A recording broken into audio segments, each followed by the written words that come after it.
Bapak Ibu yang terkasih, salam damai Tuhan menyertai Anda semua. Dan tema malam hari ini adalah penderitaan, membawa air mata, serta rahmat sukacita.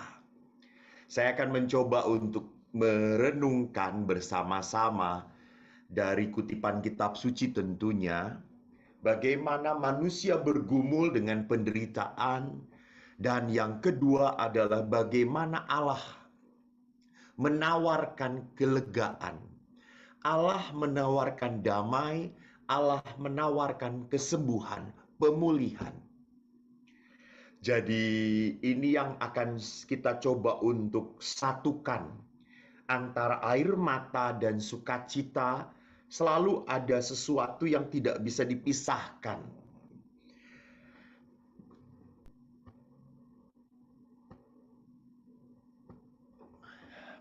Permenungan saya pertama-tama akan saya coba ambil dari kitab yang amat sangat populer kalau orang berbicara tentang penderitaan.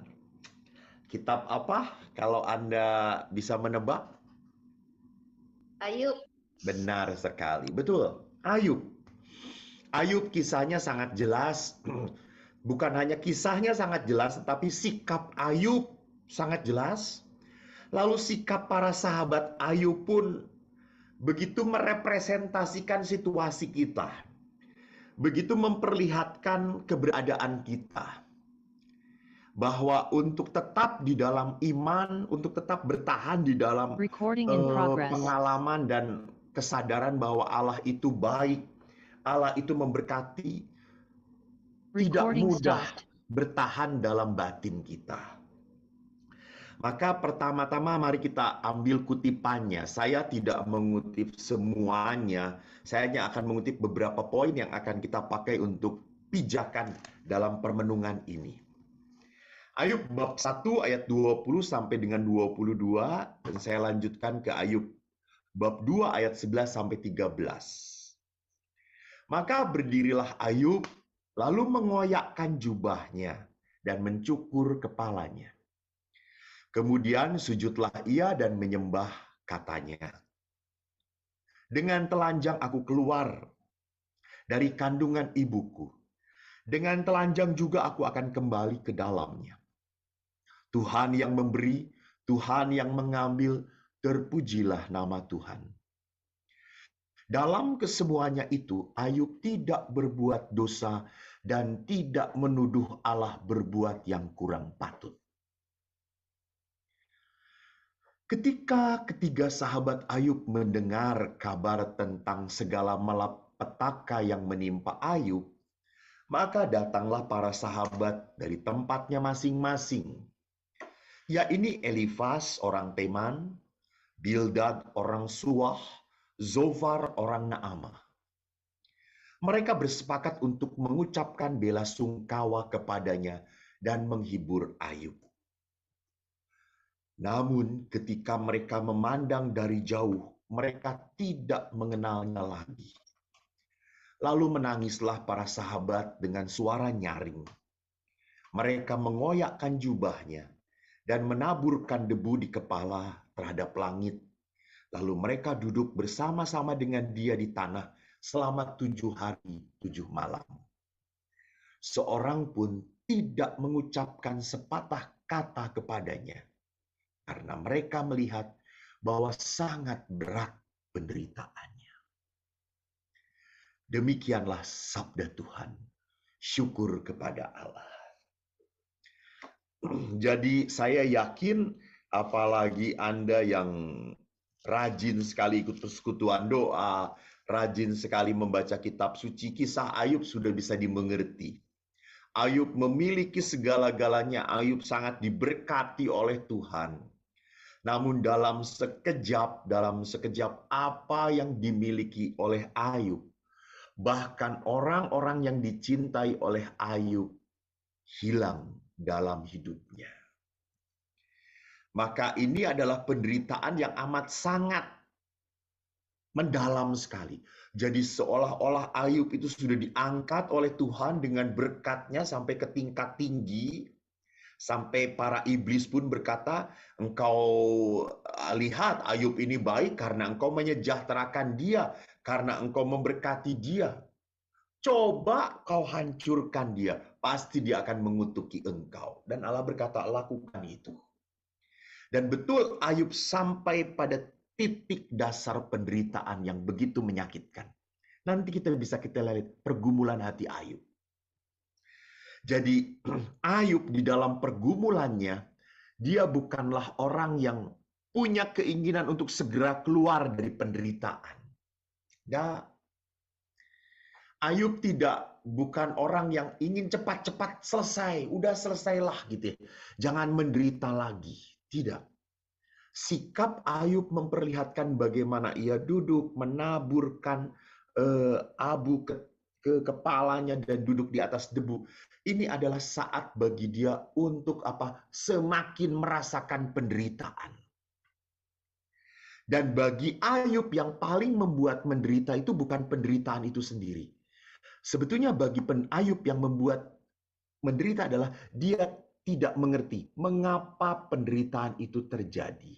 Nah ini yang seringkali membuat kita bertanya-tanya. Ini seringkali yang membuat kita penderitaan itu semakin menyesakkan, gitu ya. Mengapa semua ini terjadi pada diri saya? Dan kalau dipanjangkan seperti biasanya kita selalu berkata, apa salah saya? Apa yang kurang dari hidup saya? Apa yang kurang dari pengorbanan saya? Saya sudah lakukan apapun. Saya sudah berbuat sebaik mungkin. Tapi toh akhirnya dia menyakiti saya. Tapi toh akhirnya penderitaan itu datang dalam hidup saya. Maka untuk membuat mengerti mengapa penderitaan itu terjadi, para murid memakai pola pikir lama, pola pikir yang biasa. Penderitaan terjadi pasti ada penyebabnya. Dan bagi orang Yahudi, model pemikiran orang Yahudi itu hal baik pasti jadi pada orang baik. Hal buruk pasti terjadi pada orang jahat dan sesat. Gampang formulasinya. Jadi kalau mengapa orang-orang berpenyakit kusta itu dihindari, dijauhi, karena mereka adalah orang-orang berdosa.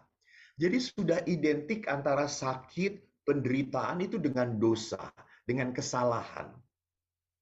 Maka mereka kalau lewat harus pakai kelenengan dan orang-orang menjauhi dari mereka, takut tertular. Tidak hanya tertular fisiknya, penyakitnya, tetapi juga takut tertular, membuat mereka menjadi haram. Jadi menyentuh orang-orang yang sakit itu haram bagi orang-orang Yahudi, apalagi bagi para imam. Maka muncullah toh sampai sekarang pun the successful family, that is the blessed family. Jadi seolah-olah orang yang sukses punya segala-galanya itu identik dengan blessed family. Ini mengapa muncul? Ini muncul pola pemikiran ini muncul sejak zaman Perjanjian Lama. Jadi selalu mengidentikan hal yang baik itu sebagai berkat dan terjadi pada orang-orang yang baik, saleh, dekat dengan Tuhan. Hal yang buruk itu adalah musibah akibat dosa, maka terjadi kepada orang-orang yang salah. Nah, kalau kita coba lihat kembali pergumulan hati Ayub, akhirnya Ayub pun mengakui sebagaimana nasihat para sahabatnya. Dia mengakui bahwa dia bersalah. Ayub mengakui. Karena para sahabatnya mengatakan, pasti kamu salah deh, pasti kamu berdosa. Ayub mengakui bahwa dia salah, hanya Ayub merasa bahwa apa yang dialaminya tidak sebanding dengan dosa dia. Jadi oke, saya berdosa, benar, saya salah. Tapi kok penderitaannya berat banget gitu ya. Tolong dong kalau Tuhan itu adil, Kalau Tuhan itu baik, kalau toh penderitaan ini berasal dari Tuhan, Tuhan mikir-mikir dong, ngasih penderitaan itu seimbang gitu, seimbang. Kesalahan saya segini, ya penderitaannya juga segini. Jangan kesalahannya saya segini, penderitaannya segono gitu ya. Ini kan namanya tidak masuk akal gitu kan. Apalagi kan konsepnya Tuhan Maha Kasih, Tuhan Maha Baik. Di mana ada konsep Allah yang Maha Kasih kalau pembalasan tidak seimbang dengan dosa. Ini kontroversi. Jadi ini menjadi pertentangan. Jadi memang kisah Ayub ini adalah untuk menjawab pertanyaan-pertanyaan manusia tentang penderitaan. Maka Ayub pun menerima apa yang dikatakan oleh Elihu. Elihu berkata, penderitaan ini adalah jalan dari Tuhan untuk memurnikan dan menyucikan kamu. Oke. Ayub menerima. Jadi konsep-konsep dari para sahabatnya untuk mengklarifikasi tentang penderitaan diterima oleh Ayub. Namun, toh pertanyaannya apakah Ayub terbebas dari penderitaan itu? Apakah Ayub dengan lega dan sukacita menerima penderitaan itu?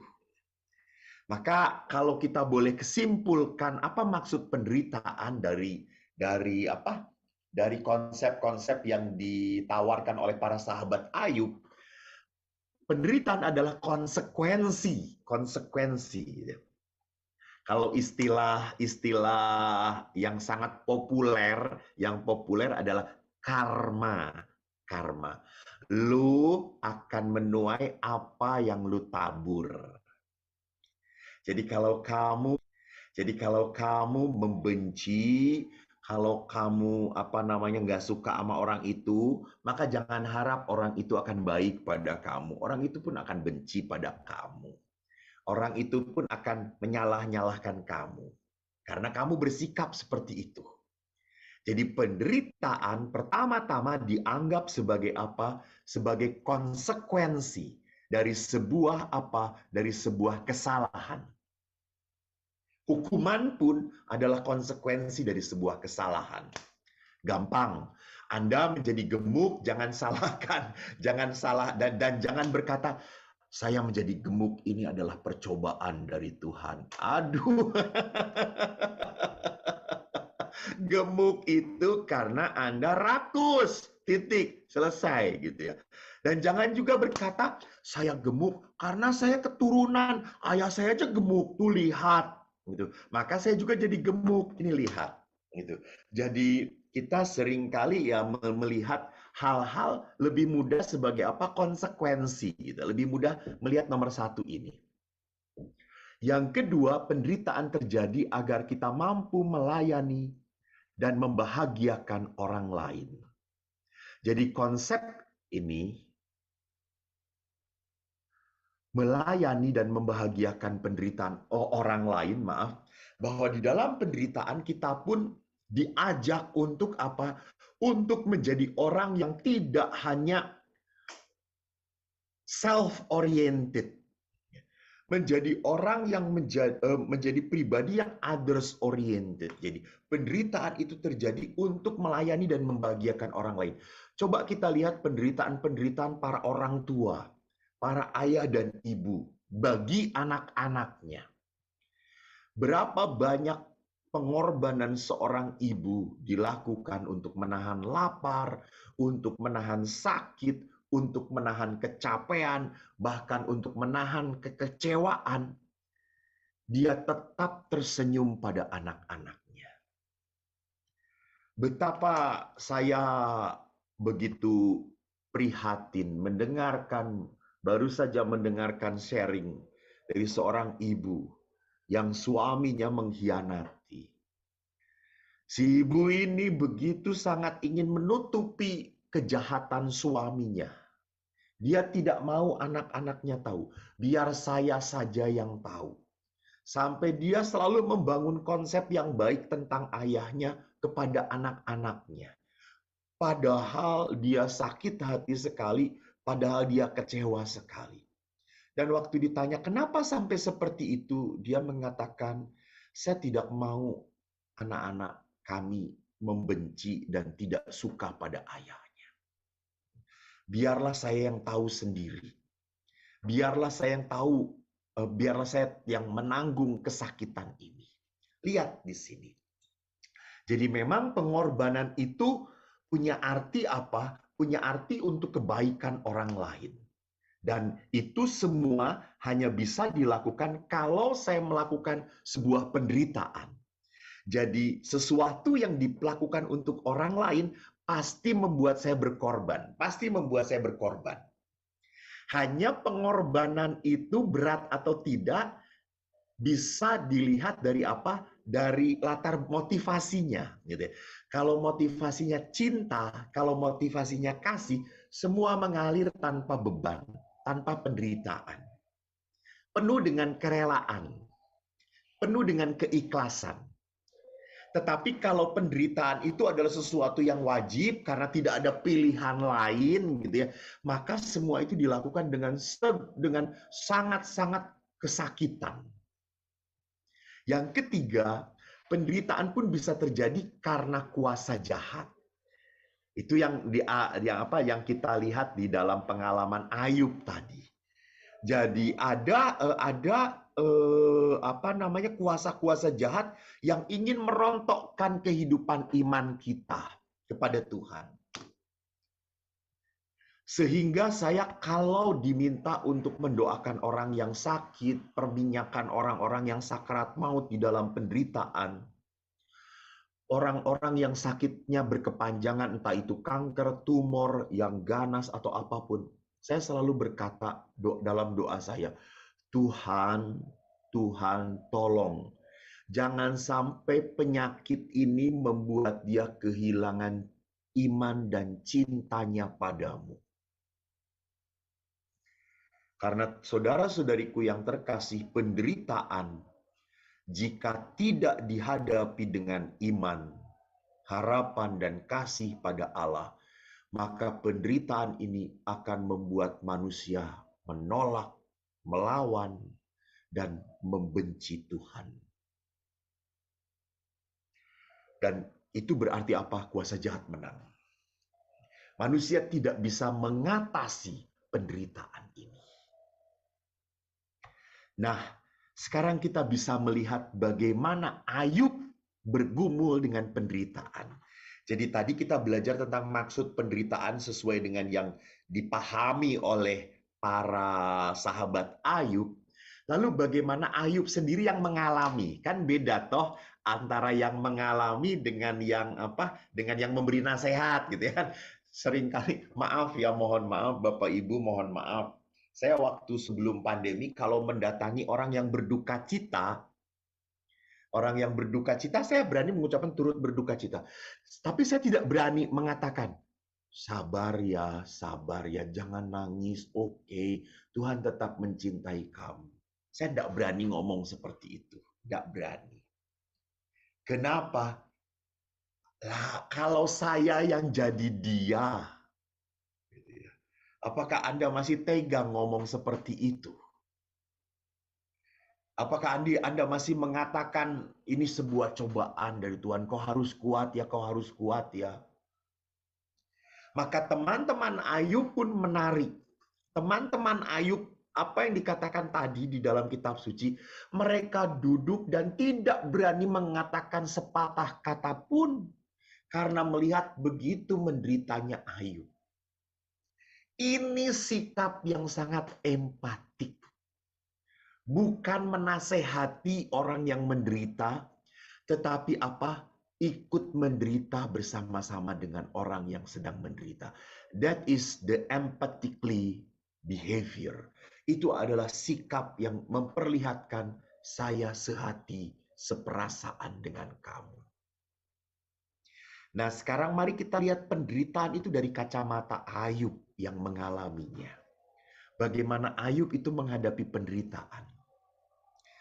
Ayub secara manusiawi sungguh terpukul. Ia sedih.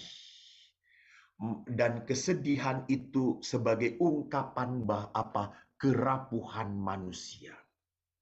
Tanda kehilangan. Jadi ini adalah situasi manusia.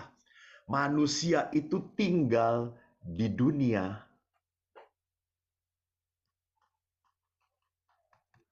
yang tidak nyaman. Tidak stabil maksud saya. Semuanya bisa berubah di dunia ini. Semuanya bisa hilang di dunia ini. Apapun yang Anda dapatkan, apapun yang Anda dapatkan. Saya sangat sadar sekali bahwa kalau Tuhan memakai saya untuk pelayanan, ya saya amini, saya syukuri, dan saya mengatakan Tuhan lengkapi saya dengan kebijaksanaan-Mu. Dan kalau banyak orang yang mengatakan, Romo terima kasih ya, Romo terima kasih ya. Saya tidak pernah mau Tuhan jangan jadikan saya sebagai orang yang bangga karena karya-Mu. Bukan. Tidak mau Tuhan. Saya tidak mau. Semua bisa terjadi karena Engkau menyertai aku. Karena apa? Ada saatnya di mana nanti saya tidak bisa apa-apa pula. Mungkin teman-teman pernah melihat kemarin permenungan kami dengan salah satu persekutuan doa di mana saya menghadirkan Romo Joko, teman saya, kakak kelas saya, orang yang sehat, orang yang amat sangat peduli dengan olahraga, orang yang punya ritme disiplin hidup yang baik. Namun tiba-tiba dia harus kena stroke. Jadi hati-hati, banyak sekali peristiwa yang di luar dugaan kita. Itulah dunia kita. Itulah kerapuhan kita. Ini yang mau diperlihatkan. Dan Ayub menghadapi semua itu dengan apa? Menangis. Ayub menghadapi semua itu dengan rasa putus asa. Kenapa? Karena dia tidak bisa berbuat apa-apa. Ayub sedih karena segala keindahan, sukacita, kesenangan yang dialami hilang dan tidak bisa terulang kembali. Jadi Ayub putus asanya bukan putus asa karena tidak bisa berharap, tapi putus asanya karena apa? Dia tidak bisa berbuat apa-apa untuk menyelamatkan apa yang dia miliki. Kalau dia bisa lakukan, dia akan lakukan. Maka banyak sekali orang-orang yang di dalam masa pandemi, banyak oma-oma yang ngomong kepada saya, Romo, anak saya meninggal karena COVID. Kalau boleh Romo, kalau boleh saya bertukar tempat kepada Tuhan. Tuhan, jangan dia masih dibutuhkan oleh istri dan anak-anaknya. Saya saja yang sudah tua, yang sudah tidak berguna ini lagi, tidak berguna, Tuhan, ambil saya, jangan dia. Tidak bisa. Jadi dalam kehidupan seringkali kita putus asanya karena apa? Tidak bisa mengubah penderitaan. Tidak bisa tawar-menawar dengan penderitaan. Bu, jangan sekarang. Saya ingat sekali ada seorang ibu yang sangat tergantung dengan suaminya gitu ya. Karena suaminya begitu baik. Dia punya 2 anak yang masih kecil, dia tidak bekerja. Yang bekerja hanya suaminya. Betapa dia begitu shock, sedih di saat dia tahu suaminya kena COVID. Dia harus bawa ke rumah sakit dan positif, suaminya tidak boleh ditemui. Dan dia hanya bisa video call karena dipegangi oleh perawat. Dia hanya bisa menyapa lewat video call. Dan waktu suaminya meninggal, dia kecewa sekali. Kenapa di saat saya begitu membutuhkan pendampingan suami, engkau ambil. Nah ini yang membuat orang sering putus asa. Dia tidak bisa nawar, Tuhan, tolong setahun lagi lah, siapkan dulu saya. Ini lihat menarik. Siapkan dulu saya supaya saya siap menerima penderitaan ini. Maka Yesus selalu bercerita, waspadalah seperti pencuri. Dia tidak ngomong macam-macam. Dia tidak ada warning apa-apa. Tiba-tiba, pang! Siap atau tidak siap, kita harus hadapi itu. Maka Ayub benar-benar tidak siap dengan penderitaan yang begitu bertubi-tubi. Terulang-ulang. Namun lihat bagaimana ekspresi Ayub menghadapi penderitaan. Ia duduk. Bahkan dikatakan ia mencoretin dengan dengan borah. Langsung sebagai tanda bahwa saya ini adalah abu, saya debu. Jadi Ayub itu mau sebetulnya berontak, sebetulnya marah, tetapi dengan menaburi abu dan duduk di atas abu, dia sadar siapa dirinya di hadapan Tuhan. Bagus loh, lihat. Ini simbol yang sebetulnya membuat Ayub semakin sadar siapa dirinya. Maka di ayat 22 bagus banget kata-katanya. Dalam kesemuanya itu Ayub tidak berdosa dan tidak menuduh Allah berbuat yang kurang patut. Ayub tidak menyalahkan Tuhan. Ayub tidak mengatakan Tuhan membenci saya. Tuhan sedang mencobai saya. Tuhan sedang menghancurkan hidup saya. Tidak. Ayub tidak. Ayub tetap menghormati dan mengasihi Allah. Jadi menarik Bapak Ibu yang terkasih, Ayub itu rupanya punya rasa hormat kepada Tuhan tidak hanya pada saat ia diberkati. Pada saat berkat itu hilang pun, Ayub tetap menghormati dan mengasihi Allah. Wow! Wow! Wow! Hebat. That is the faithful person. Ini orang beriman. Nggak gampang. Bersikap seperti Ayub. Kita mudah sekali berkata, praise the Lord, thanks God, haleluya. When everything come to me, you're blessed, you're blessed, you're blessed. Semua berkat, haleluya, terima kasih Tuhan. Dan apakah kita masih bisa berteriak terima kasih, haleluya, di saat kita dikhianati oleh orang yang kita sayangi? Beranikah kita berteriak haleluya di saat orang yang kita sayangi dipanggil oleh Tuhan? Beranikah kita berkata terpujilah Tuhan pada saat kita tiba-tiba oleh dokter dikatakan Anda sakit kanker? Nggak gampang ya saudara-saudara. Nggak mudah. Saya pun pada saat merenungkan, oh my God.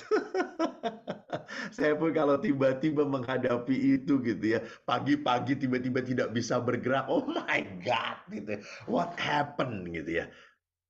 Saya seolah-olah dipatahkan dari semua mimpi saya. Semua harapan saya. Semua keinginan saya patah pada saat itu juga. Bayangkan. Kalau besok Anda tidak bisa apa-apa. Dan itu lihat Ayub tetap tidak menyalahkan Tuhan. Ayub tetap menghormati dan mengasihi Allah. Kenapa? Karena Allah adalah pribadi yang layak disembah dan dikasihi.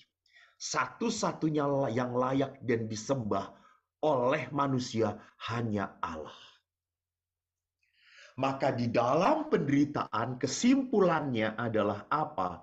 Saya mau menyimpulkan kisah Ayub ini. Di dalam penderitaan, manusia memang tidak akan mengerti penderitaan itu. Tetapi melalui penderitaan kita harus semakin mengerti Tuhan. Ini tujuan penderitaan yang paling utama. Kita harus semakin mengerti Tuhan. Nanti konsep mengerti, mengenal ini akan saya jabarkan di perikop berikutnya yang akan saya angkat. Apa artinya mengenal, mengerti Tuhan? Jadi penderitaan itu seperti apapun tidak akan pernah bisa kita mengerti. Memang tujuan pertama penderitaan terjadi dalam hidup kita supaya saya semakin mengenal Allah. mengenal kehadiran Tuhan. Maka di dalam permenungan saya yang lain, saya selalu mengatakan manusia itu menghadapi penderitaan harus punya spiritualitas. Spiritualitas itu apa? Punya kemampuan untuk memaknai penderitaan. Dan kemampuan memaknai penderitaan itu hanya terjadi kalau manusia dihembusi oleh Spirit of God. Roh Tuhan ada padaku. Kalau bahasanya Yesus gitu ya. Jadi kalau ada roh Tuhan ada padaku, maka saya melihat penderitaan bukan hanya sakitnya doang. Bukan hanya tangisannya doang. Bukan hanya penderitaannya doang. Tapi saya bisa melihat karya Allah dalam diri saya. Justru di situ akhirnya saya bisa mengerti Tuhan seperti apa cinta Tuhan untuk saya ini. Nah, seringkali di dalam penderitaan, di dalam musibah, bahkan di dalam menghadapi kematian orang yang disayang, kita seringkali tidak bisa setia pada pengalaman salib. Dan itulah yang dikatakan dalam khotbahnya oleh Bapak Paus Fransiskus. Dikala Bapak Paus Fransiskus berkhotbah Sabtu pagi tahun 2013. Bapak Paus berkata, mintalah rahmat yang kalian butuhkan dalam upaya untuk tidak melarikan diri dari salib. Jadi bagus. Jadi kemampuan kita untuk bisa memaknai penderitaan, kemampuan kita untuk bisa mengenal Tuhan di dalam penderitaan harus ada rahmat. Rahmat itu berarti apa? Rahmat itu berarti karya Tuhan yang menembus pikiran kita sampai ke batin kita. Karena kalau kita mikirin terus secara logikanya, penderitaan itu cuma satu. Nggak enak. Iya atau tidak? Ya toh, kalau kita di logikanya, di dalam logika kita sebagai manusia gitu ya, kita ngomong penderitaan, what? Penderitaan? No, no, no, no, no, no, no, no, no, no, gitu. Jangankan penderitaan, orang Katolik suruh doa aja, no, no, no, no, no, no, pimpin doa, no, no, no, no, gitu ya. Seolah-olah doa itu dengan salib sama gitu ya. Jadi di dalam penderitaan kalau masuk ke dalam logika isinya apa? Sakit, air mata, pahit, sedih. Maka butuh rahmat untuk menembus kepala kita sampai ke batin kita, sampai ke jiwa kita. Sehingga di dalam batin inilah rahmat itu bisa bekerja dan membuat kita bisa tersenyum di balik air mata itu, di balik kepedihan itu.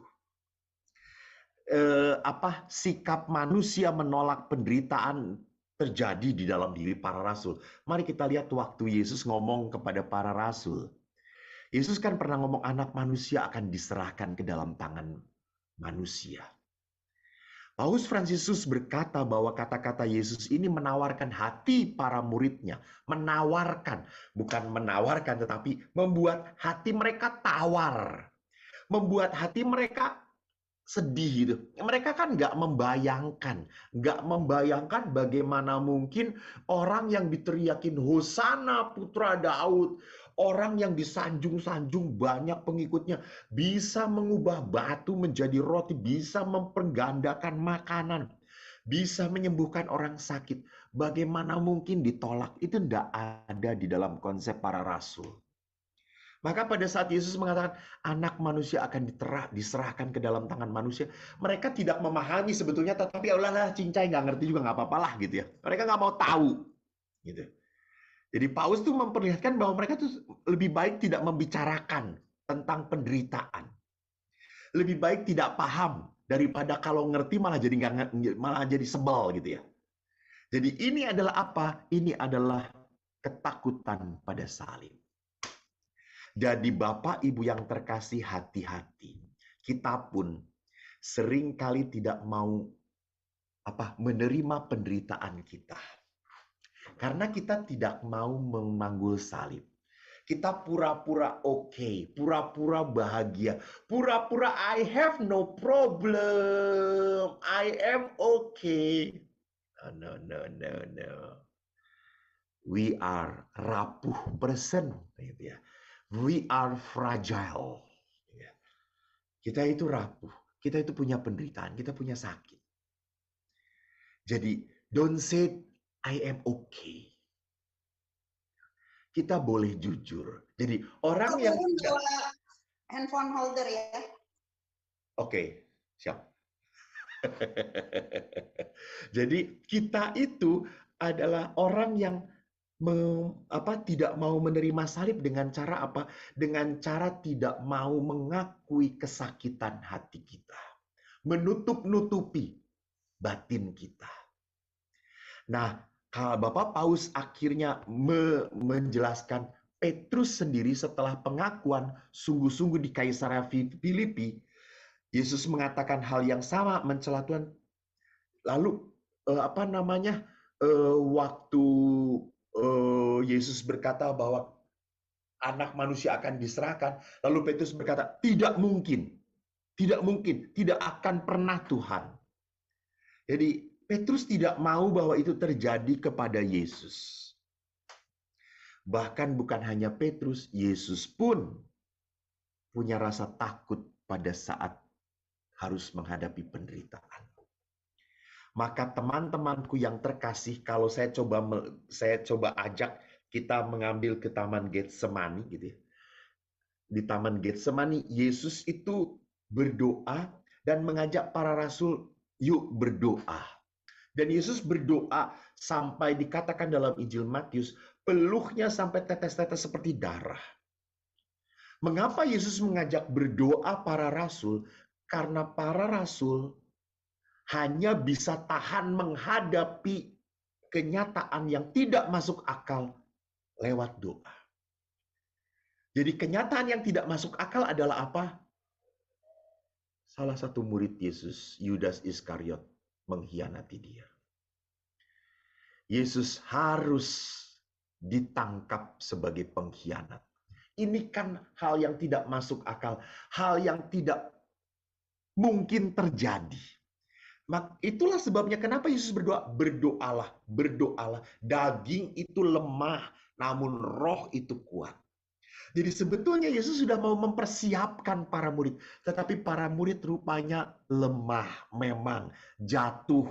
Maka akhirnya karena jatuh, si Petrus yang mengatakan, tidak aku akan pakai pedang. Malah lari terbirit-birit waktu ditangkap. Bahkan apa? Tidak mengakui bahwa dia salah satu murid Yesus.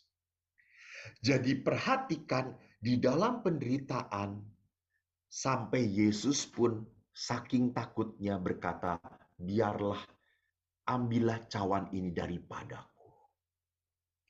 Maka Bapak Paus Fransiskus di dalam khotbahnya memberikan saran yang menarik. Mungkin kita berpikir masing-masing orang dari kita dapat bertanya, dan kepadaku apa yang akan terjadi? Bagaimana akan jadinya salibku?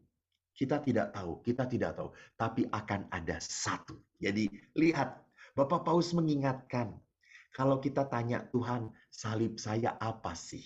Apa yang kelak akan saya hadapi? Seperti apa yang akan saya alami? Kita tidak tahu dan itu adalah misteri. Tetapi pasti ada sesuatu yang yang harus ditunjukkan oleh kita sebagai bukti kesetiaan kita. Maka penting sekali, itulah Bapak Paus selalu mengatakan, penting sekali orang disiapkan untuk menerima salib yang kelak mungkin kita harus panggul. Itulah kenapa sebabnya kita berdoa. Itulah kenapa sebabnya kita membaca firman. Itulah sebabnya kita mengapa puji-pujian.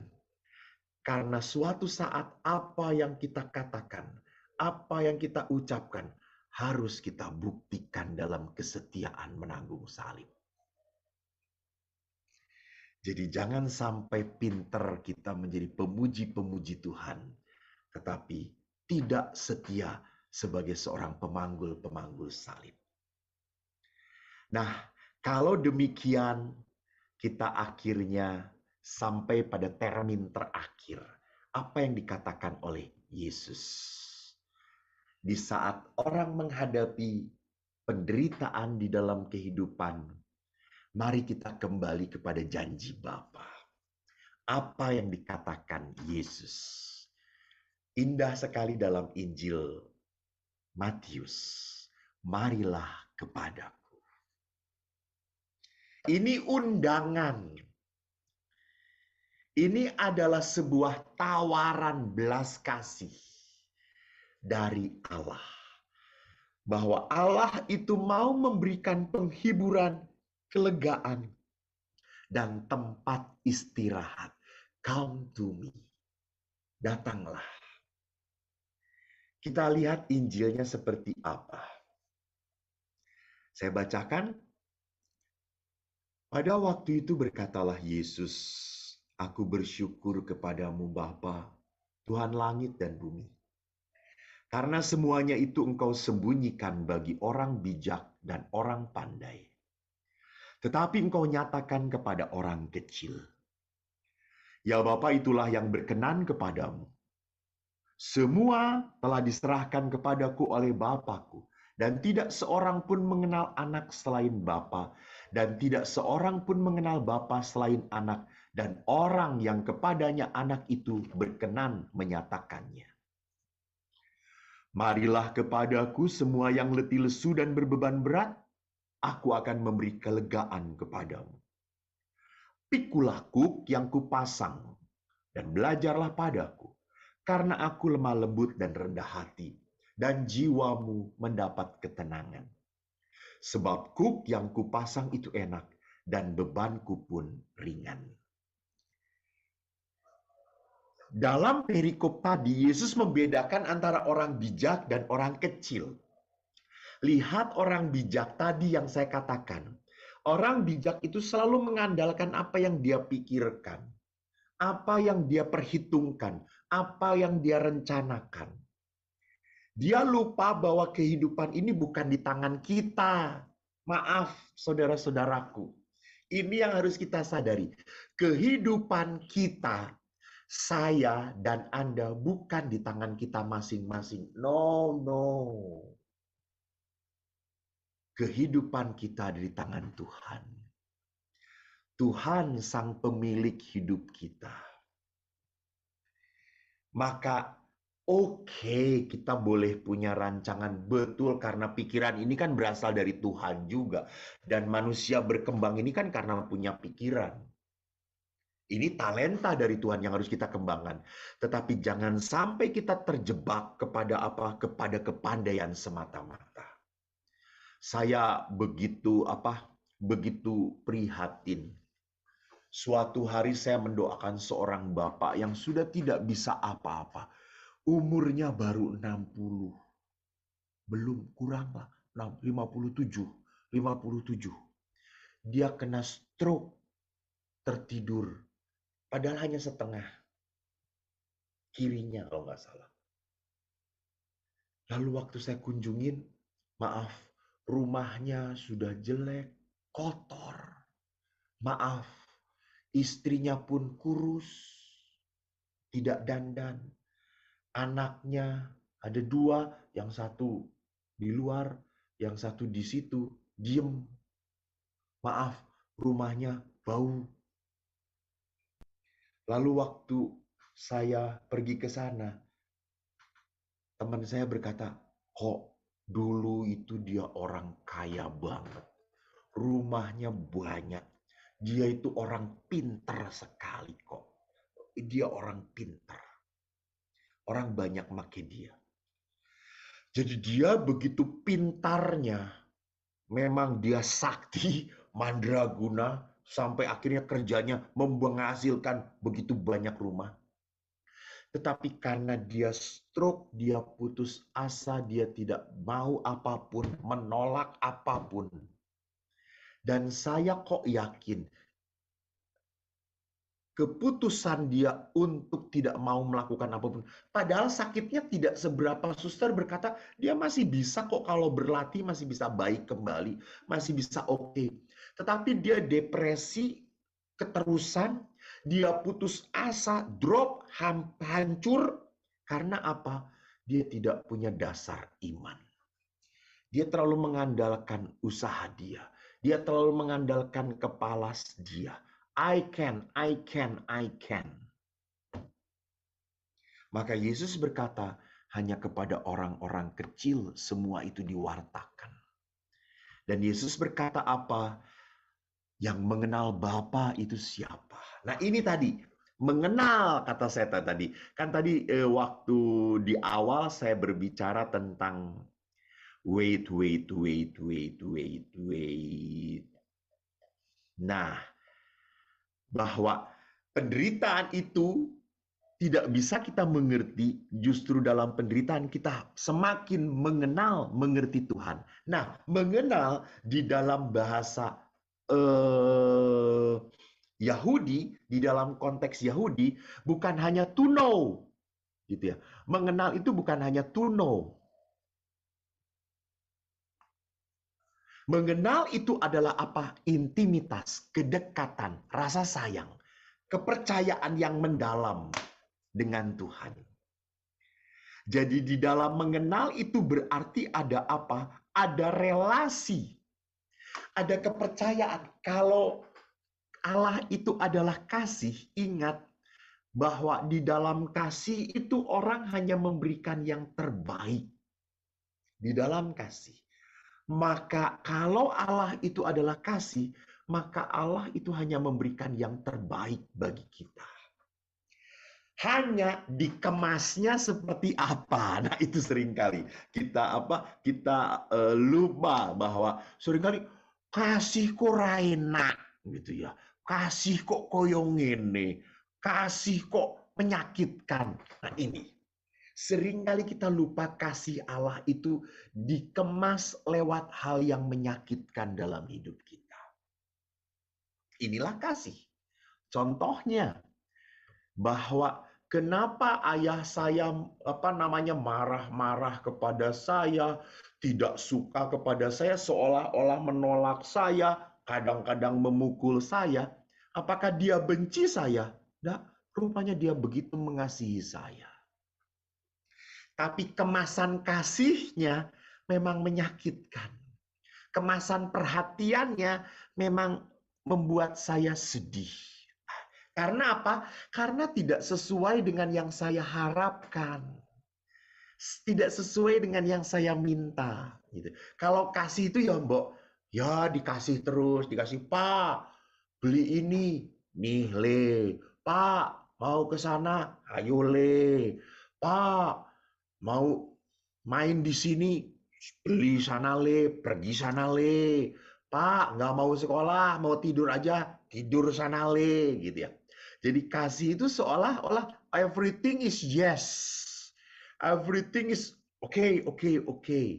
That's not love. Jadi kita seringkali terluka oleh kemasan kasih itu. Maka tadi dikatakan Yesus dikatakan orang yang mengenal Allah adalah orang-orang kecil. Karena apa? Mereka semakin intim dengan Tuhan. Maka pada saat orang semakin intim dengan Tuhan, percaya bahwa Tuhan itu kasih, maka dia sadar Yesus itu menjanjikan kasih, penyembuhan, dan damai. Dan ini semua hanya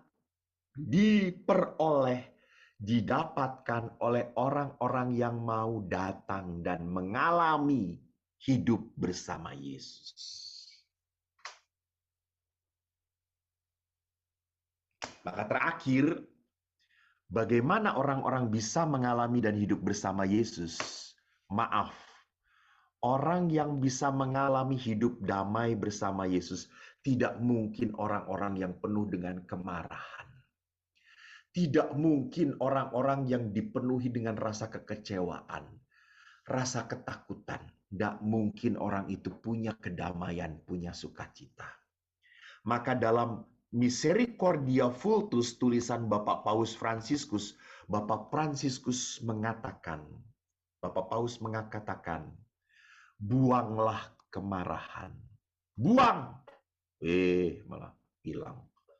Buanglah kemarahan, buanglah kemurkaan, buanglah kekerasan, dendam. Ini syarat utama untuk hidup damai dan sukacita. Halo, saudara-saudara. Jadi kalau isi hati kita masih berisi marah, jengkel, tidak suka, keras, maka damai dan sukacita Tuhan tidak akan pernah bisa menembus batin Anda. Maka saudaraku yang terkasih, supaya kita bisa membuang kemarahan, kekerasan, rasa balas dendam, maka tadi jujurlah seperti Ayub di saat Anda menderita. Teteskan air mata bagi penderitaan Anda. Karena tetesan air mata seorang beriman adalah sebuah kesaksian bahwa saya berani menanggung penderitaan dengan penuh kepercayaan dan cinta kasih. Bukan saya meneteskan air mata karena saya menanggung penderitaan ini dengan penuh kegeraman dan kemarahan. Itu bukan sikap yang membawa berkat untuk hidup Anda.